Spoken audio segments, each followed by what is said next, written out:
My name is Angeline Barrett.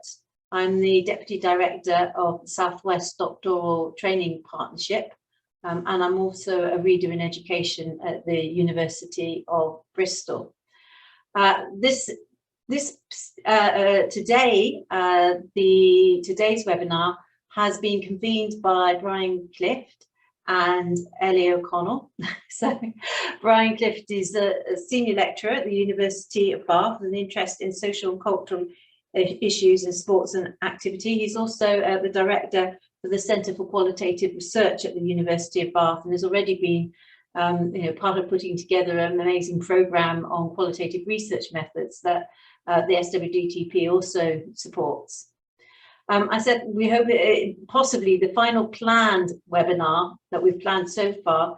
I've got a feeling that this theme of feminist perspectives might stay with us for a while, and we're hoping that we'd have some other activity around this theme as time goes by, and of course we'll keep you up to date with that. I said Brian has one of the conveners for this event, together with Ellie O'Connell, who I should say is a doctoral researcher in the School of Education at the University of Bristol. So I don't have much to do. The format for this webinar is slightly different from the previous two that we've had.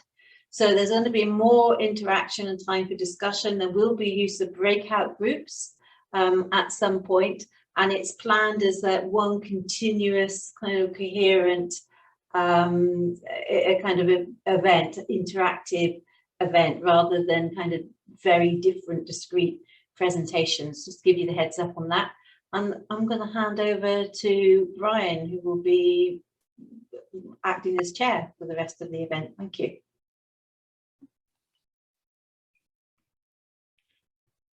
Fantastic. Thank you, Angeline. It's great to be back with us again. I was unable to come to the... I forgot the recording bit. Oh, yeah. About that. So just to say, we will be recording this event. So and we will trim the recording so that sections that are more focused on discussion will not be made publicly available. So do feel free to turn on your mic and talk if that's what you want to do. If you're really concerned that your voice might have appeared and you don't want it appearing on the online, then just please do drop me an email and let me know. Thank you. Thanks, Angeline. What was I saying? Jess, what was I saying? Hello, you were saying hello, and you were pleased to be here. That's right. I'm pleased to be here. I wasn't able to be at the theory session, which was the first one that we ran, but I was delighted to join for the intersectionality discussion, about a month ago.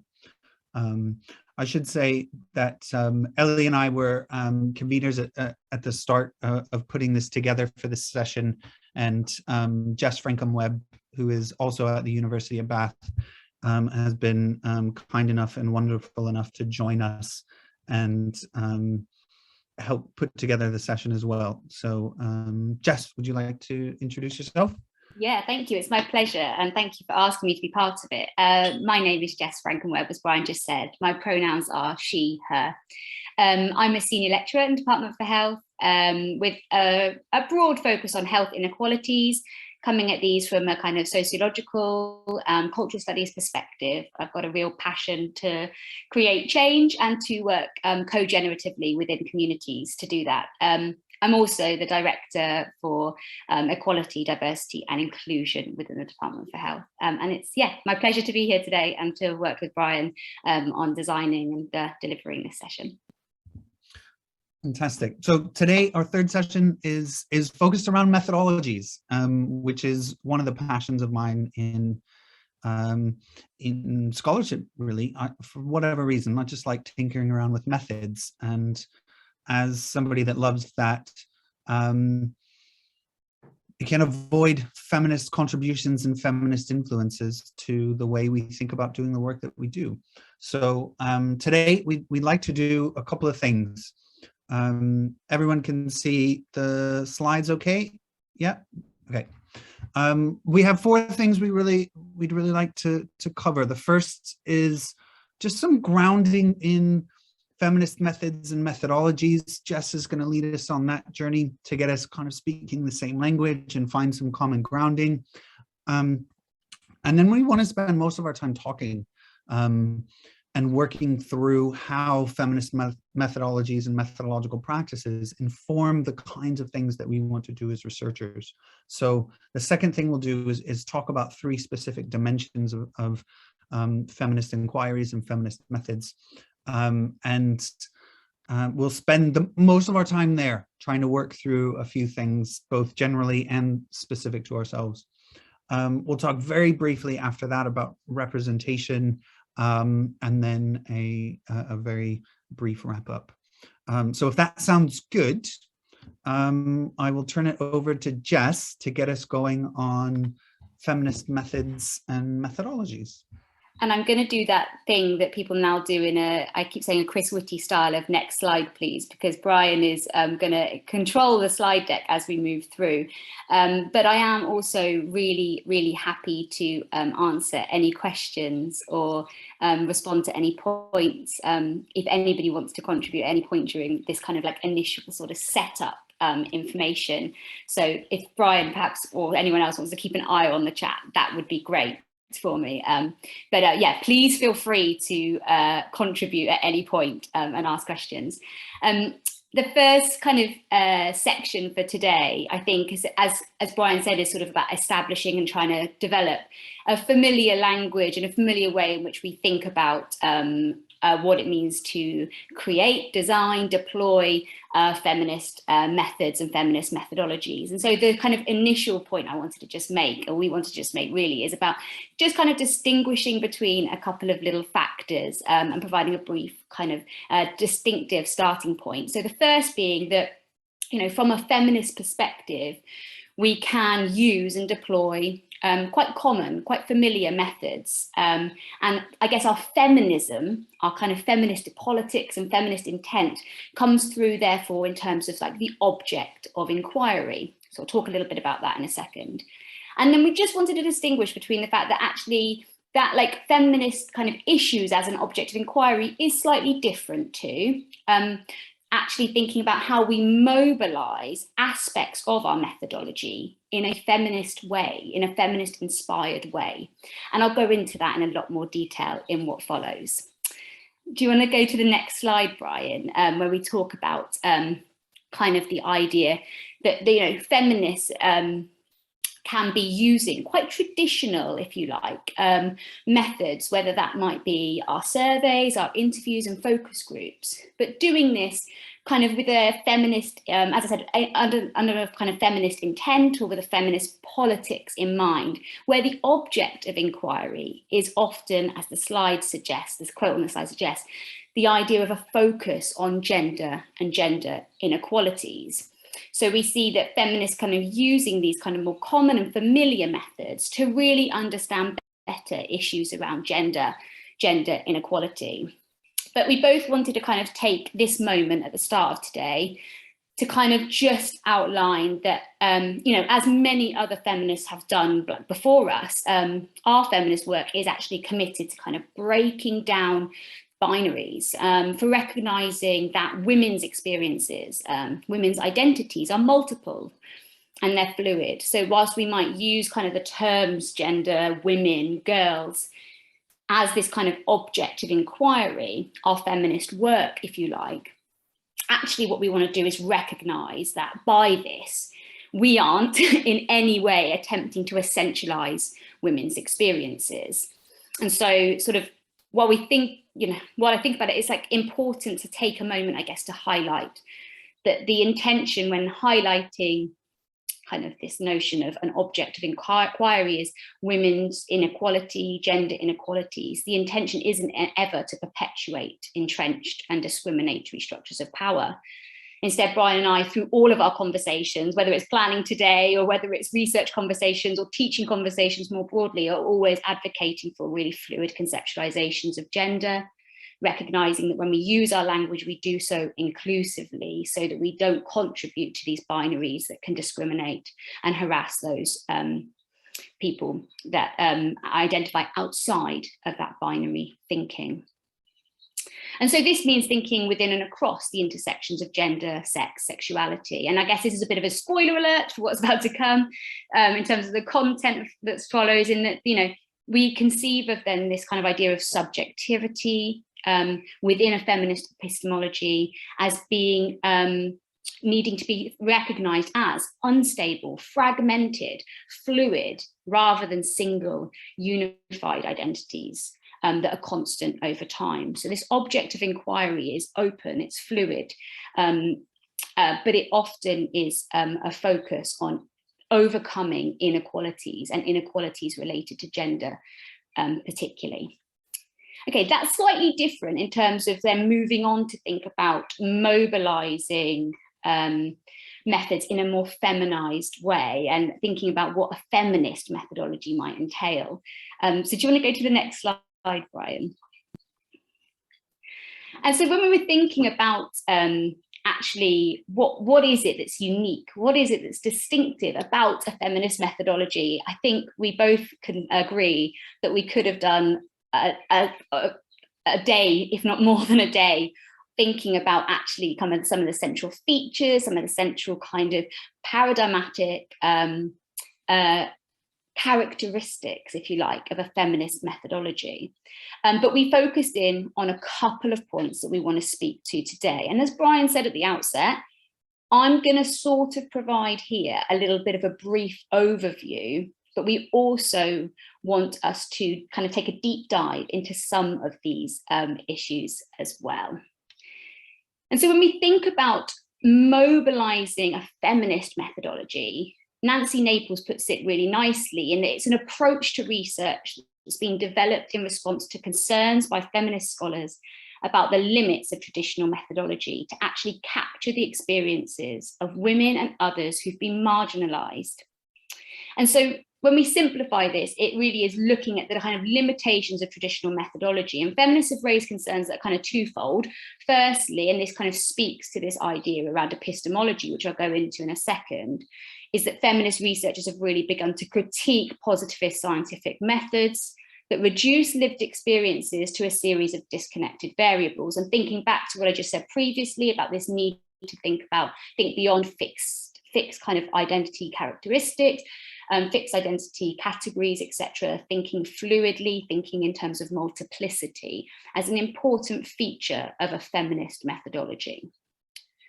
The second kind of concern that feminists have raised about kind of more traditional methodologies is that they fail often to contend with a need for intersectional analysis. And I know that this builds nicely on some of the work that you did at the previous session in this series around intersectionality.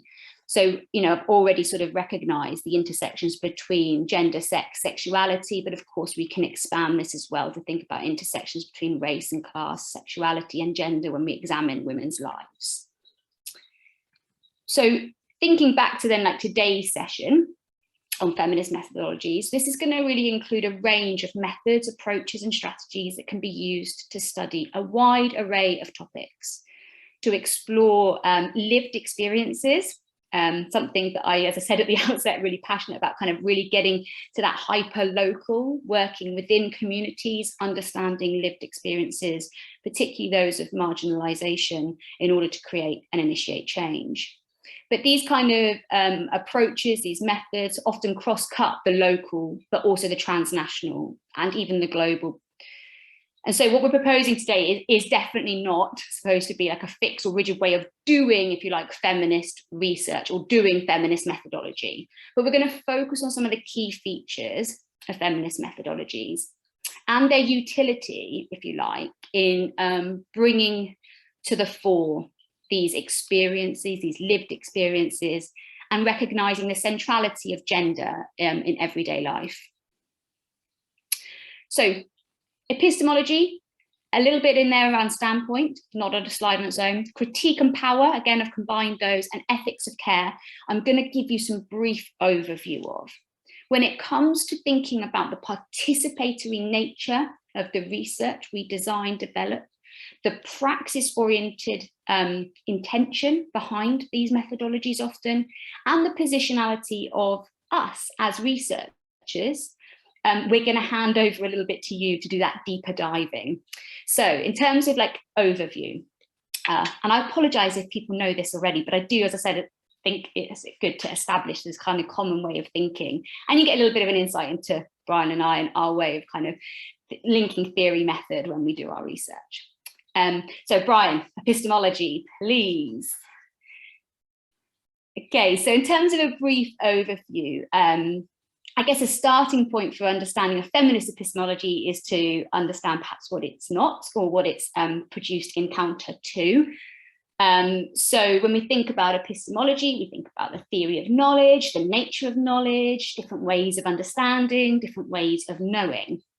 And traditional ways of knowing tend to be based on positivist and objective epistemological origin points, so that knowers are neutral, that they're rational, detached subjects. But as Barbara suggests in their call for a more feminist and more embodied epistemology, alongside these feminist assumptions, these epistemological assumptions, and the aim for objective and universal truth, often sits a dualistic ontology.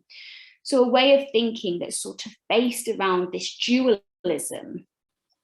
So these underlying dualisms include things like knowledge, experience, mind, body, object, subject, culture, nature, reason, emotion, thought, sensation, public and private, that are often kind of pitched as being, as I say, in dualistic kind of ways.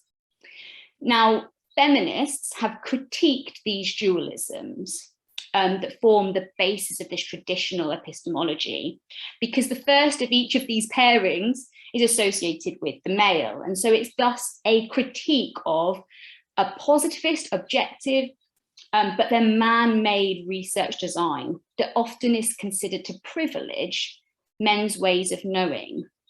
And so this is kind of like the starting point for the feminist critique and the development then of this feminist epistemology that looks to challenge these binaries, these dualisms, and recognize not a that kind of objective, static, neutral epistemological position, but recognize multiplicity, diversity, and kind of pluralism, if you like. So next slide, Brian. So in terms of a feminist epistemology that really is kind of like, as you say, about thinking through theory method, that's at the heart of kind of feminist research design. At the heart of that has to be this notion of kind of epistemology. And this feminist epistemology really challenges this. And it doesn't just challenge it by saying, we just must add women's voices, add women's knowledge to the debates, to the kind of understandings we have, but rather we have to move towards this multiplicity, as I said. So again, Barbara's really useful in terms of helping to explain what that means and saying that, you know, this is about recognizing multiple knowledges. A feminist epistemology recognizes difference. Knowledge is going to be grounded here in lived experiences and built out of these experiences. And this really speaks to Sandra Harding's work around standpoint theory. And so epistemologies that really emphasize women's knowledge that stems from social position, and how this positioning, often these unequal positionings, can really, really contribute to knowledge production in very meaningful ways that, I say, challenge that previous, more traditional epistemology. So the feminist challenge then has been to reveal this constructed nature of knowledge, male bias of knowledge, and move towards this notion of knowledges, including multiple perspectives, and to really validate the lived experiences and women as knowers. And so I think there's some really nice key features there for us to think about when we think about what a feminist methodology entails. It entails thinking with multiplicity, about embracing knowledges, kind of moving beyond those dualisms. And that has real significance for not just the ways in which we design research to collect certain data, but also how we engage with participants and how we think about the impact of the work that we do. Brian, do you want to go to the next slide?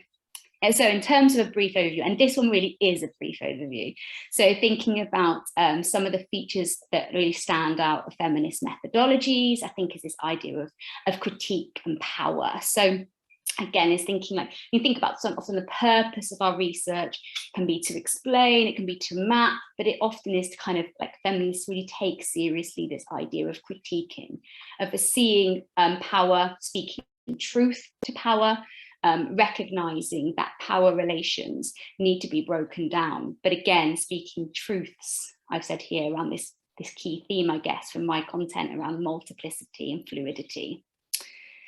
So just as a really nice kind of overview, like being a feminist inspired intellectual is about speaking truth, allowing suffering to speak. That is creating a vision of the world that puts into the limelight the social misery that is usually hidden or concealed by a dominant viewpoint of society. And I always like to say at this point, like a caveat, whether I'm speaking to undergrads or whatever stage of career and study, is that like critical research and feminist research in this vein isn't just about misery, and it's not just about kind of naming problems for the sake of naming problems. We do so with a real intention, as I'll talk about with Praxis later, with an intention to kind of do something with that, do something differently. So that critique and that power is the first stage of then imagining or reimagining what we could do differently, what kind of intervention, what change we could create.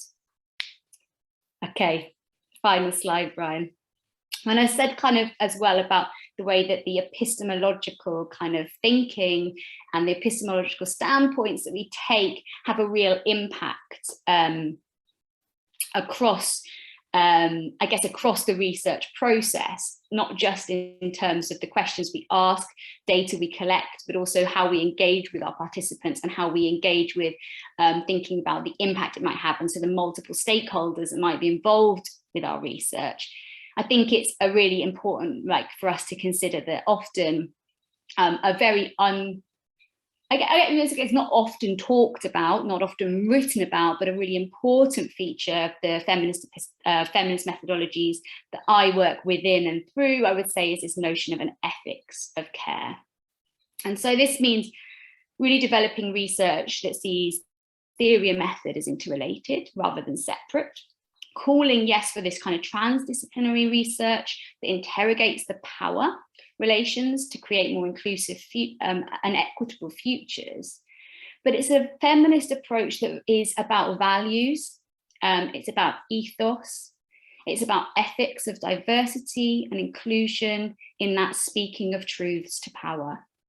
And so it's this kind of ethics of care that I think really captures that, drives our research, underpins the methodologies that Brian and I particularly design and deploy. And we're really excited to hear about your methodologies too later. But this feminist ethics of care is then thinking about how we identify and respect diversity, paying attention to how our research might affect those under study, articulating and acknowledging that our intent as researchers and participants is going to have an influence on people, including whether and how we aim to generate potentially transformative engagement. So thinking about that kind of change agenda, that impact of our work too. So a feminist ethics of care, if you like, provides a framework for inquiry, practices that accompany them, that thinks through caring, thinks through an ethos of diverse caring as well. Brian, I'm going to go to the next slide.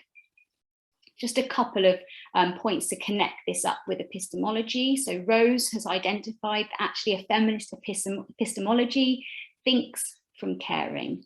It's centered on the domains of interconnectedness and a caring rationality. And in terms of thinking about that, we can think about that in terms of how we interact with our participants in our research, but beyond that as well, how we can think about our interactions with students, and also how we think about our roles as perhaps editors, within publishing, within reviewing, etc. And I'm part of a wonderful group of feminist academics who are editing a book series, and at the heart of everything we've done is this notion of a feminist ethics of care, as we've supported our contributors, worked with them, and we've really tried to embrace this kind of idea that we centralize this idea of thinking from caring, and how that can actually elicit and facilitate really fantastic scholarship. Anyway, so we are, as Gillian and Gilliam remind us, responsible for recognizing and unpacking our own ideologies, our beliefs, our values, our norms within our work. Because, as we said in that notion of critique and power, it's not just about understanding and recognizing the power relations within society and challenging them. A feminist methodology recognizes the power relations within the research and looks to identify those, manage them, work with them, mitigate where possible those power relations that may have detrimental impacts. I think the next slide is just a visual to kind of capture that, Brian. Yes. Okay, so in terms of my whistle-stop tour through some of the briefer features of a feminist methodology, I think that brings me to a bit of a close. I think, Brian, you've been facilitating discussion within the chat that I keep seeing pop up. Is there anything we want to respond to or highlight at this point, or are you happy to move on with your slide? I think there was one question. Sorry, I was talking to people about their individual projects because some of them are absolutely fascinating. But one here from Elena P, who had a question about, with feminist, do you mean Marxist feminist methodologies? And I'm not quite sure what the question is there. So maybe either Jess, you could have a crack at it, or Elena, if you could turn on your audio and you can ask a little bit more clearly.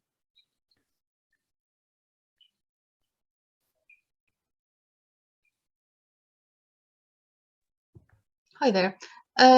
Yeah, I don't know, the question, I thought it was clear. I'm just trying to understand what feminist represents, because we're trying to talk about inclusivity, right? And recognize all the different strands of feminism. And some of them conflict, right? So that's what I'm trying to understand, because some of the content shared, I'm like, oh, this is Marxist epistemology, but I wasn't sure. So I'm just trying to figure out where it comes from, because there's so many voices. So just trying to figure out where it comes from. Yeah, thank you so much. Shall I have a go at responding a little bit, and then obviously over to Brian as well, because I think you probably picked up on the fact that both Brian and I are perhaps kind of, in terms of the different, like recognizing different feminist perspectives here, what we've tried to do is kind of do overviewing and an introduction to some of these ideas. When we think about kind of standpoint theory and stuff, certainly the starting point from there is often that Marxist feminism. And so I think that, yes, you will have heard that come through. Equally, I personally look at my work in kind of more of a post-structural feminist, in terms of post-structural feminism, theoretically. So you probably see that in terms of that kind of commitment to power relations and things like that. But I think you're right in terms of, we haven't actually pitched this in terms of drawing on a particular theoretical feminism. We're sort of speaking to some of the different feminist issues that we have encountered as part of our own research, our own teaching and our own reading around this. And so looking across kind of different feminist perspectives, different feminist theoretical kind of orientations too. Right. Thanks, Jess. Does it, sorry, I should go back and say, Elena, does that answer your question? Yes. Thank you very much. Fantastic. Thanks, Elena.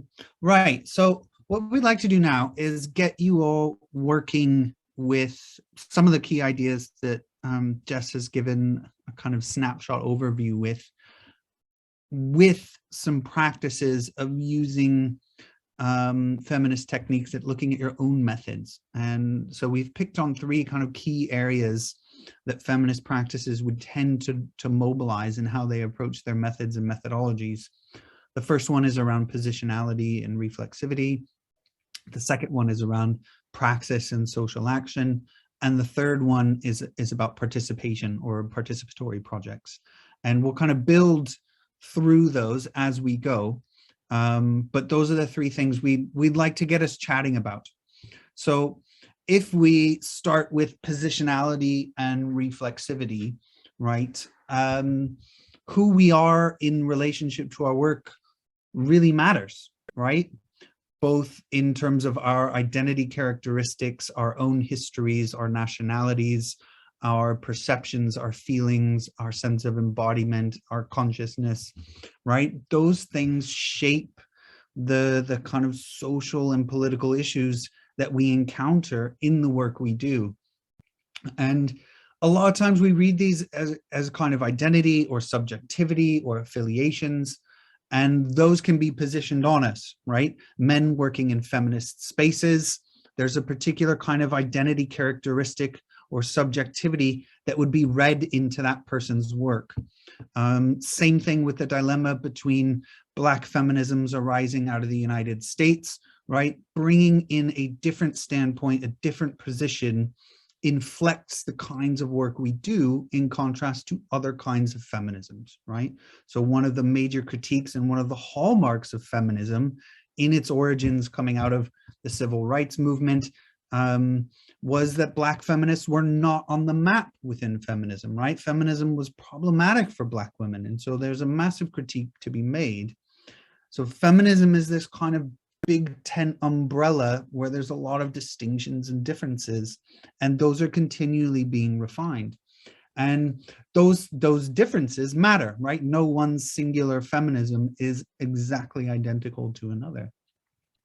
And that's something we have to work with in our work. And I don't want to say we deal with it, right? It helps us. It causes some issues that we need to think through, but it helps us give a particular read on the world. But to do that, we've got to be aware of our position and be able to look at it reflexively in terms of how it informs the kind of work that we do. So if we take as positionality as this place from which we speak, and reflexivity as how we're looking back on where we're speaking from in doing the things that we do, reflexivity becomes a critical reflection both on the kinds of knowledge we produce and how it's generated, right? And your speaking position in that matters. So things like your research design, your methods, your values, your interpretive understanding, your analytical processes, who's included, who's excluded, all are rooted to your own position in some ways. And that's important, right? That's not a problem. In fact, it's encouraged. That level of diversity of voices, that plurality is one of the things that feminism is marked for, right? It's a wonderful contribution to the production of knowledge, and it encourages more and diverse voices. So what we'd like to do is get you guys talking about your work together, but really pushing your own positions and reflecting on how they influence the choices that you have made in your work. So what I want to start to suggest is that positionality isn't a shopping list, right? You don't write down and say white, male, heterosexual, American, middle class. Like, fine, those are maybe identity characteristics, but your positionality and the way that informs your work is not a shopping list, right? It shapes a lot of things that you produce in the kinds of work that you do. So it's not static in that sense either. It changes, right? Even as you do the work, it might change. So what we'd like to get you guys thinking about is how did you get to like the questions that you really want to get at? Why are you studying what you're studying? What in your past has shaped you as a human that shapes you in your project, right? What's your relationship to the project, your questions, your participants? How do you come up with your own research design as part of your project, right? Or is it forced upon you? Or are you really making kind of judicious methodological decisions based on how you understand the topic, the questions, and the knowledge you want to get to? And how might this change throughout your project? And to get us started, I'll share. So I did some work for my PhD looking at a nonprofit organization that used homelessness, that tried to use running to empower the homeless. which I just found massively problematic. And I had all these critiques ready to go. And I started talking to people and realizing that, you know, critiques from academic literature and people's lived experiences, they really don't mesh well, right? All the literature I have in my head that tells me, man, this is seriously problematic, doesn't account for people coming back and say, this is a wonderful project, it's really helped me. And I didn't know how to handle that. And I almost quit my PhD because of it. And what I realized about halfway through is I had approached it in an incorrect way that didn't help me. My ethnographic methods were good, but I hadn't really thought through how I was using them and how I wanted to incorporate people. And so my reflexive practice was really weak. And I did write a paper on this, but I almost quit. I almost threw the thing in the bin and left academia because I couldn't answer a basic question about who this project was really for. And it was for me. It was for my own intellectual interests, mostly. And so I vowed never to do work like that again. And I haven't. I've shifted gears, which we'll talk about later. But I had a professor who asked me some really basic questions that helped me get there, and said, who is this work really for? And why do you care? Like, who are you in relation to this? I've never been homeless, so I can't identify with that. I can identify with maybe the volunteers. But it threw some serious wrenches in how I viewed my own project. And since then, I've only sought to do projects that radically change how I thought I was doing work initially.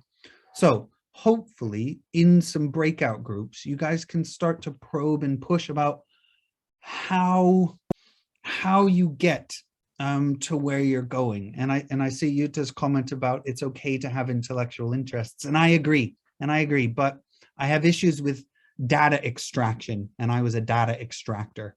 So yes, Anna, you can have access to the article and we can talk about it later. But for now, I'd like to get you guys talking and think seriously. How do you arrive at the questions you want to get at, and in what ways are they linked to your own position, both in terms of the project, but also how you see yourself, right?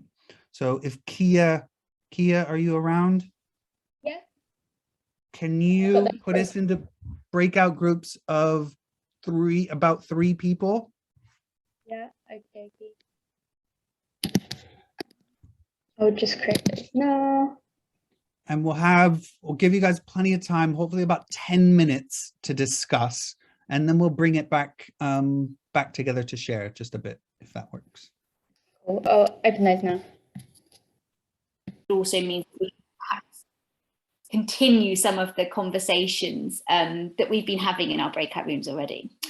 So in terms of the second deeper dive, we wanted to think about this idea of praxis. And as I said at the start, like, it's not about misery, just about misery and critiquing power, in recognizing inequity. It's about hopefully using our research, using our methodologies that are so important in terms of eliciting data, but using them for more than just eliciting data. So if you like, a simply put kind of a way of thinking about praxis is its theory in action. And so one of the kind of key features you hear about from feminists and across different feminisms is this idea of about having to have this idea of praxis and being at the heart of it. So feminist scholarships begins by asking questions informed by women's exclusions in the world, and from taking a standpoint of personal life, lived experiences that are under-researched, not taken seriously perhaps by others,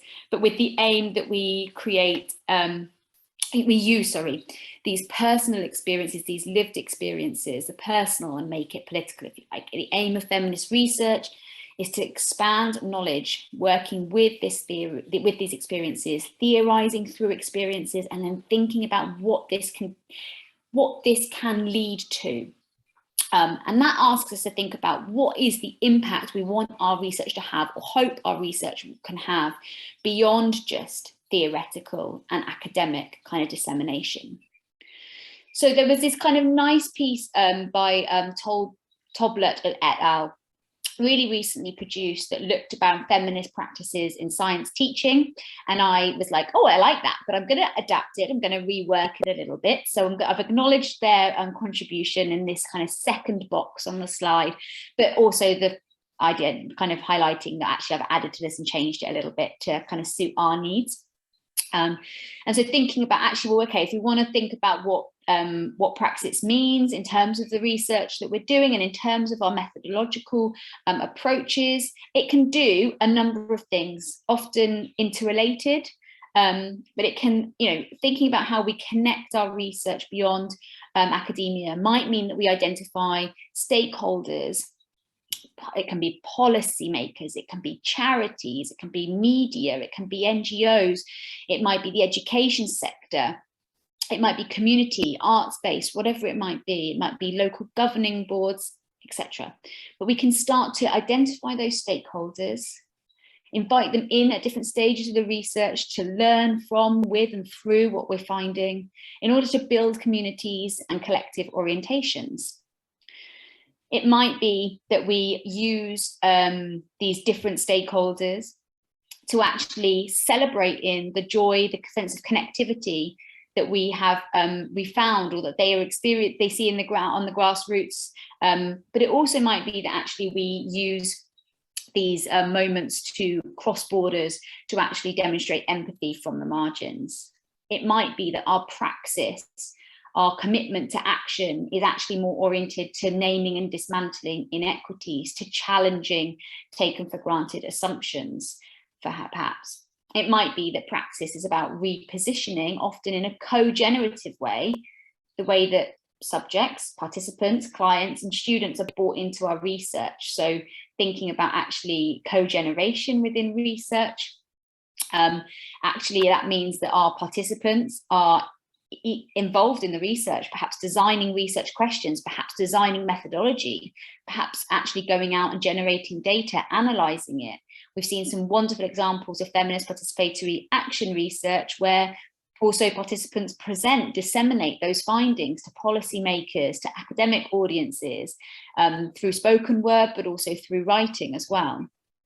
So actually our praxis might be actually how we work differently with people as part of our project. And again, I've used the example of participants there, but this could be it could be industry stakeholders, it could be charities that we work with. How can they be involved in a different way from the outset to really start to think about the impact our research can have, our ability to translate theory into action? And then finally is actually about, well, what can we do to use our research to take it out into those different avenues to reimagine and transform practice and policy. And the aim of all of this, as I said, is to try to reform, to rethink, to reimagine, and to kind of break down dominant ways of knowing and doing, to add that multiplicity into those conversations. So we could bring in different knowledges, different experiences. Often a lot of the work that I've been doing is about actually bringing often marginalized voices into debates that perhaps where they're often missing, whether that's bringing older adults' experience and voices into debates around like local policy and governance around health, or whether it's young women into policy debates around obesity and their health, etc. So it's working with working with people in order to kind of create that action, to create that change. So praxis is really at the heart of feminist methodologies too, moving beyond just the academic realm to think about what we can do to create change. Next slide, Ryan, is just a little talking point for us again. So here, I thought it'd be really nice for you independently to just take a couple of minutes to think about those projects that you've introduced within your breakout rooms, and actually think about, okay, so who are the stakeholders who are already perhaps interested and engaged in your work, or potentially who might be interested, depending on the stage of project development that you're at. So actually like just creating a little map or a visual of the different stakeholders that would be interested in your research, or that have already become interested or are interested in the research. Why are they interested? What's the benefit to them? What might the impact be of the data, the findings that you generate?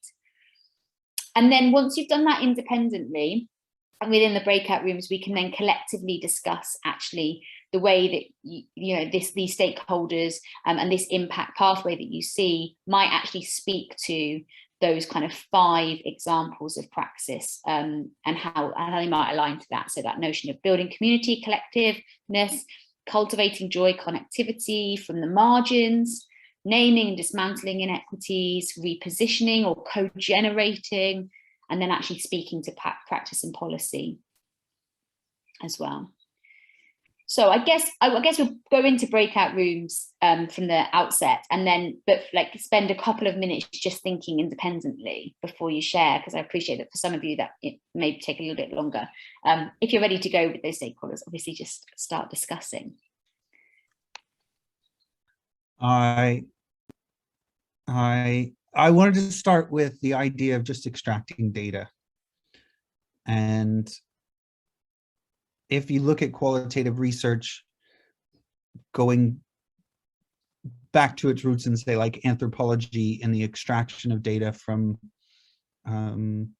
previously unexplored lands by white Europeans, like qualitative research starts at that point, right? We're pulling data to report on it and share stories of other societies, right? Just doing interviews, just doing focus groups. How much of that are you just collecting, extracting, and then using for your own purposes?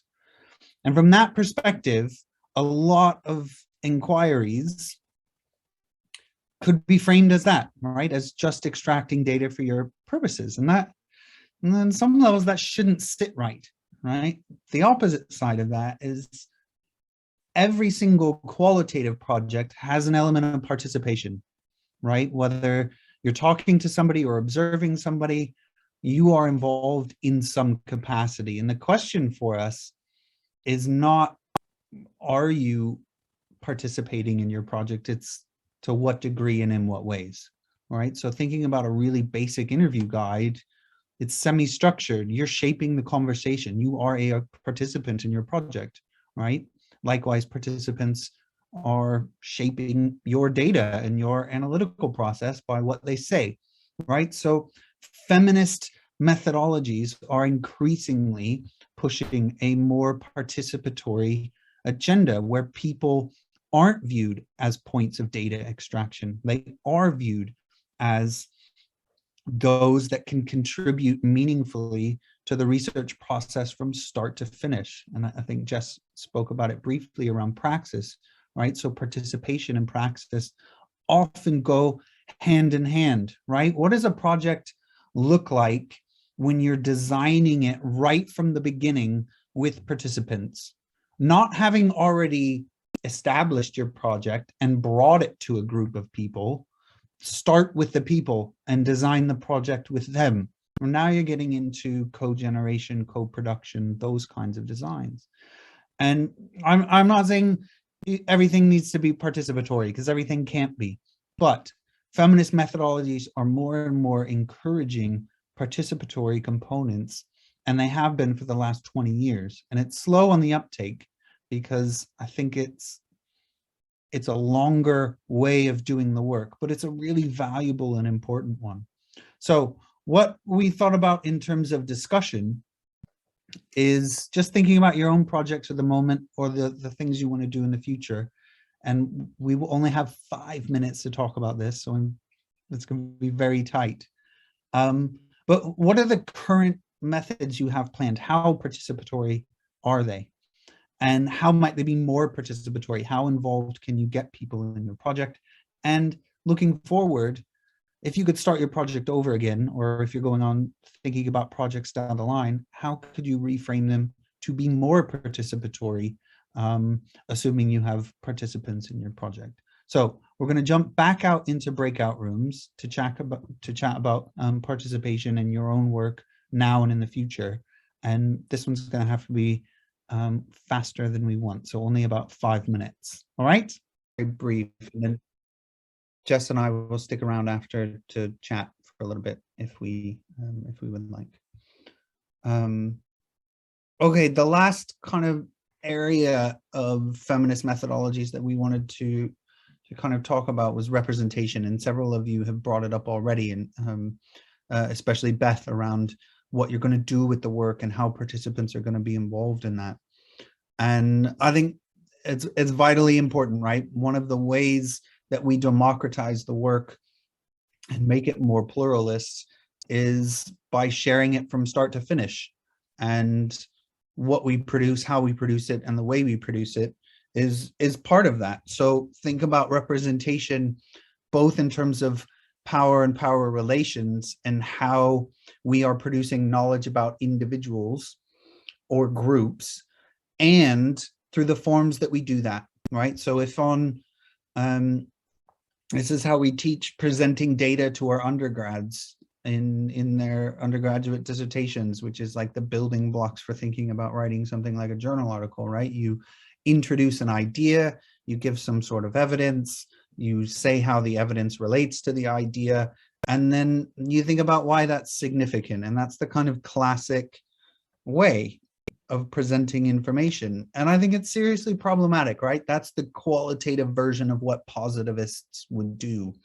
And it's good for some things, but multiple forms of representation can do an awful lot of different ways of doing that. So things like narrative inquiry, Sarah Lawrence Lightfoot's portraiture, visual methodologies from Gillian Rose, photo voice and social justice, female sexualization, which is memory work coming out of Marxist feminism in Germany, and all sorts of creative methods give you lots of different tools for thinking about not just collecting data, but how you're going to represent it. And so know, for those of you that aren't all that immersed in it yet, that there are multiple ways of representing and sharing your data, and down to news outlets, reports, organizational publications, pamphlets, science, policy, film, music, television, theater.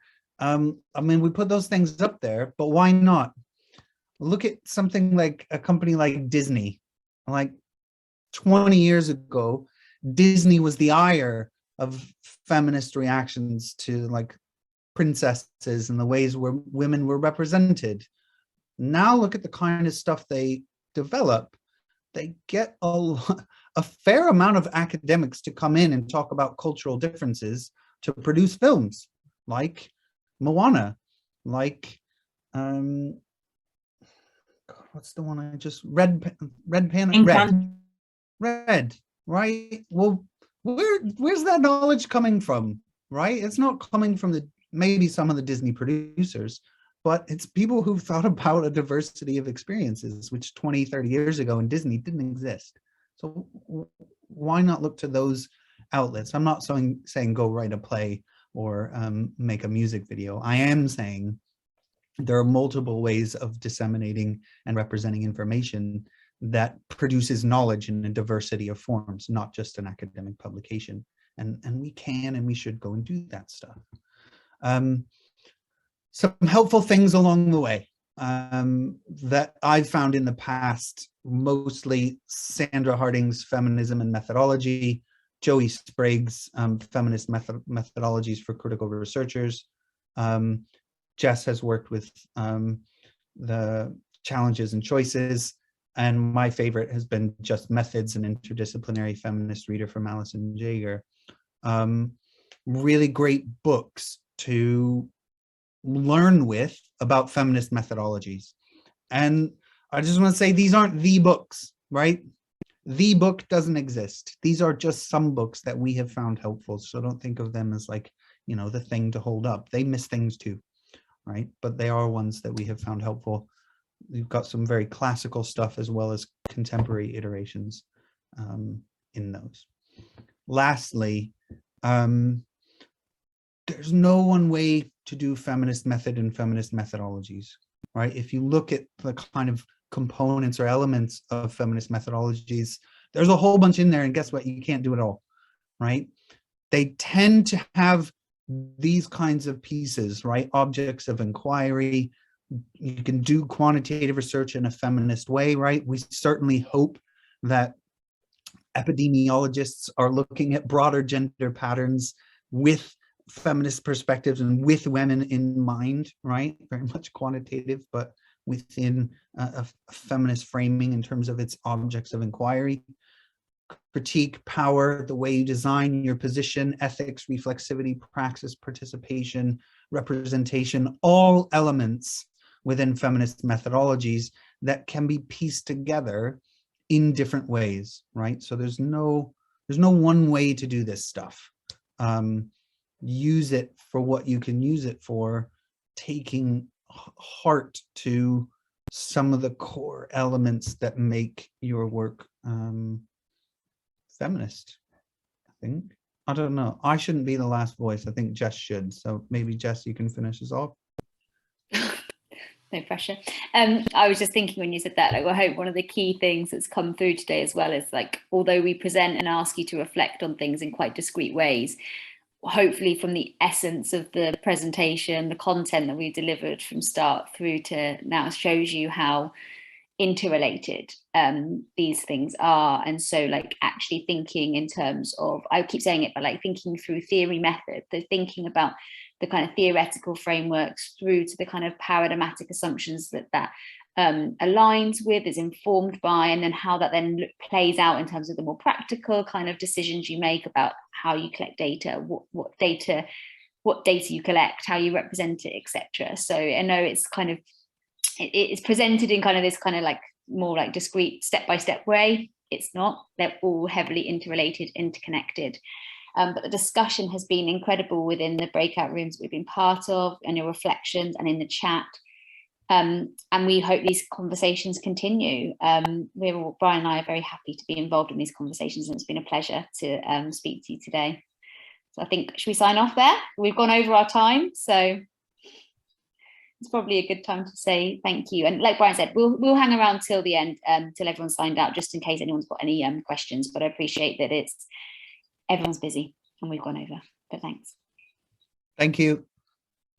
Thank you. Thank you, Brian and Jessica. Please, those of you who can stay on for a couple of minutes, do show your appreciation by whichever form of clapping you prefer online. Just clap your hands on the camera or use a reaction. But thank you very much for that, taking us step by step in such a kind of well-integrated, easy to follow, comprehensive way. I think that's a brilliant introduction and will help a lot of people think about their methodologies.